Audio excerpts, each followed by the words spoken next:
Welcome to our review on negative feedback. When we talk about negative feedback, what we're actually referring to is a very important type of control mechanism which is used in that process of homeostasis, which hopefully you remember is the maintenance of a constant internal environment. Now, the way this actually works is that the very small change in one direction is detected by receptors, and then the effectors actually work to reverse that change and restore the conditions to the normal level. So to give you an idea of how this works, it's probably easier to think about it as a little circle, so a cycle. So what we have is the conditions in our body are going to change from their set point, first of all. That change is detected by a receptor, which then activates corrective mechanisms in the effector, which returns those conditions to the set point we've got, and as a result of that, the corrective mechanisms are switched off. But obviously it's this constant cycle of sensing what's happening, so that as soon as there's that deviation from the normal, then what we see is we trigger that change. So let's consider one example first of all, and the example we're going to look at is thyroxine. So thyroxine is produced in the thyroid gland, which is located kind of in your neck, and it's going to regulate the metabolic rate of the body.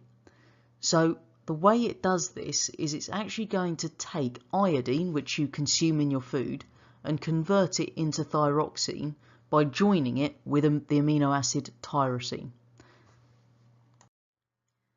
If we have a look at thyroxine in some more detail then, the whole purpose of thyroxine in the body is to control how much energy is actually available to your cells.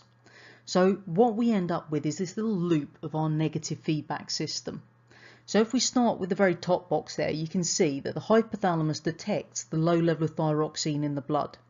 So at that point, the hypothalamus sends a message to the pituitary gland, and that makes TSH be released. The TSH is then going to travel to the thyroid gland, and that tells the thyroid to make thyroxine.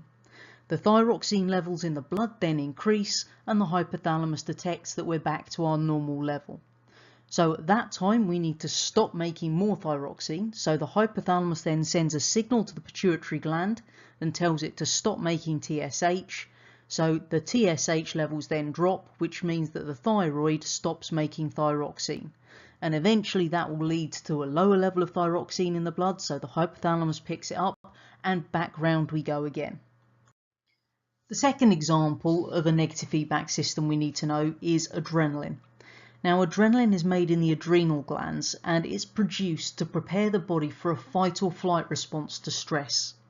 So one of the big stressful events that's coming up in your life are your actual GCSE exams, and therefore you will have adrenaline going through your body at that point.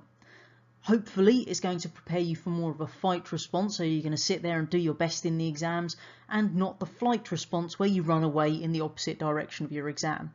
Word of advice, don't do that. Now the whole idea of adrenaline is to prepare you, as we've said, and the way it does this is by making your cells respire faster.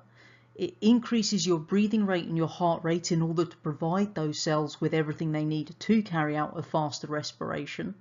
And it'll divert blood away from areas like your digestive system to get it to the muscles, just in case you do need to make that mad dash somewhere.